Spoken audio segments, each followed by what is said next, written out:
नमस्कार साथियों, स्वागत है आपका अपने YouTube चैनल RJ18 चुनावी खबर। मैं जितेंद्र कुमार आपका हार्दिक स्वागत करता हूं।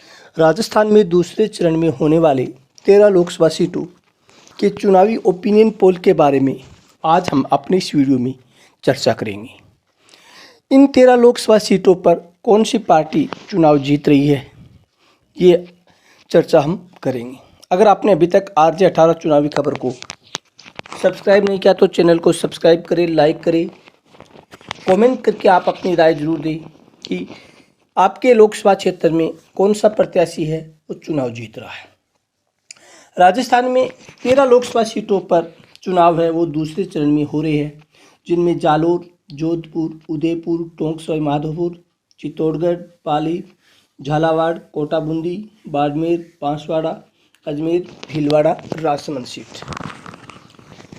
इन सीटों पर दूसरे चरण में चुनाव हो रहे हैं। देखते कि इन सीटों में कौन सा प्रत्याशी जीत रहा है। सबसे पहले जालोर से भाजपा से लुम्बाराम चौधरी है, तो कांग्रेस से वैभव गहलोत है वो चुनाव जीत रहे हैं।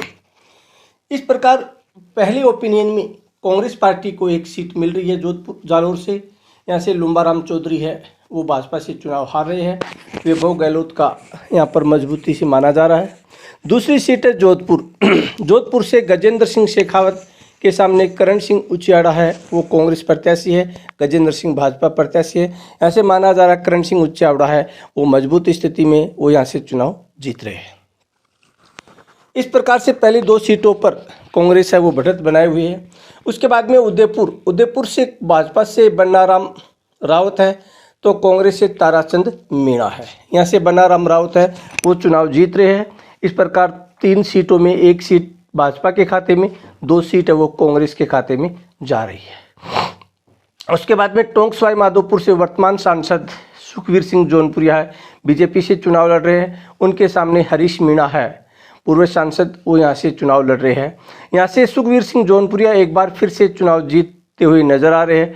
तो इस प्रकार से पहली 4 सीटों में 2 भाजपा, 2 कांग्रेस के खाते में जाती हुई नजर आ रही है। उसके बाद में चित्तौड़गढ़ से बीजेपी से सीपी जोशी चुनाव लड़ रहे हैं, तो कांग्रेस से उदयलाल आंजना चुनाव लड़ रहे हैं। ये सीट भी भाजपा के खाते में जाती हुई नजर आ रही है। इस प्रकार पहली 5 सीटों में 3 भाजपा के खाते में, 2 सीट है वो कांग्रेस के खाते में जा रही है।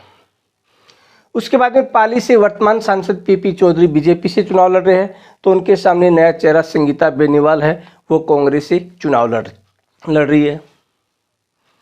ये सीट भी बीजेपी के खाते में जाती हुई नजर आ रही है। इस प्रकार से भाजपा 4, कांग्रेस 2 सीटों पर बढ़त बनाए हुए है।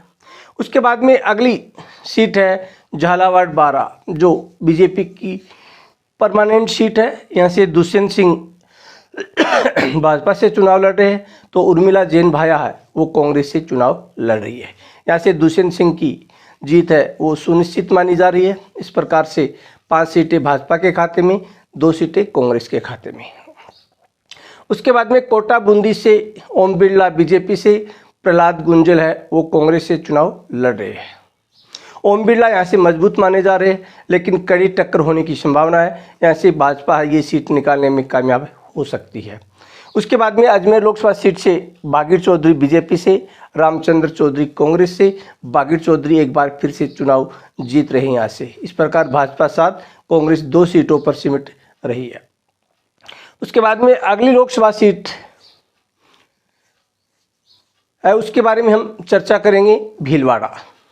भीलवाड़ा से बीजेपी से दामोदर अग्रवाल चुनाव लड़ रहे हैं, तो कांग्रेस से सीपी जोशी चुनाव लड़ रहे हैं। यहाँ से दामोदर अग्रवाल है ये सीट निकालने में कामयाब हो सकते हैं। कड़ा मुकाबला माना जा रहा है, नज़दीकी मुकाबला होगा। इस प्रकार से भाजपा 8, कांग्रेस 2 सीटें प्राप्त कर रही है पहली 10 सीटों में से। उसके बाद में अगली सीट है राजसमंद, श्रीमती महिमा विश्वेश्वर सिंह यहाँ से भाजपा से चुनाव लड़ रही है, तो दामोदर गुर्जर यहाँ कांग्रेस से चुनाव लड़ रहे हैं। ये सीट भी है वो भाजपा के खाते में जाती हुई नजर आ रही है। इस प्रकार से एनडीए गठबंधन 9, इंडिया गठबंधन 2 सीटें प्राप्त कर रहा है। उसके बाद में बांसवाड़ा लोकसभा सीट से महेंद्र सिंह मालवीय बीजेपी से चुनाव लड़ रहे हैं, तो राजकुमार रोहत है वो आप पार्टी से चुनाव लड़ रहे हैं, भारतीय आदिवासी पार्टी से चुनाव लड़ रहे हैं। कांग्रेस का उम्मीदवार अभी यहाँ पर तय नहीं हुआ, माना जा रहा कि गठबंधन हो सकता है, यहाँ से महेंद्र सिंह मालवीय वो चुनाव जीत सकते हैं। उसके बाद में आती है बाड़मेर लोकसभा सीट। बाड़मेर लोकसभा सीट से कैलाश चौधरी बीजेपी से, रविंद्र भाटी निर्दलीय के रूप में, उमेद बेनीवाल है वो कांग्रेस प्रत्याशी के रूप में चुनाव लड़ रहे। ये सीट है वो रविंद्र भाटी के खाते में जा सकती है निर्दलीय के रूप में। इस प्रकार दूसरे चरण की 13 सीटों में से भाजपा 10, कांग्रेस 2, एक निर्दलीय के खाते में जा सकती है। ये था हमारे दूसरे चरण का ओपिनियन पोल, जिसमें हमने 13 लोकसभा सीटों के बारे में चर्चा की है। इन 13 लोकसभा सीटों में से कांग्रेस है वो मात्र 2 सीटें प्राप्त कर रही है, निर्दलीय के रूप में रविंद्र भाटी 1 सीट प्राप्त कर रहा है, जबकि भाजपा यहाँ से 10 सीटों पर अपनी जीत हासिल कर रही है।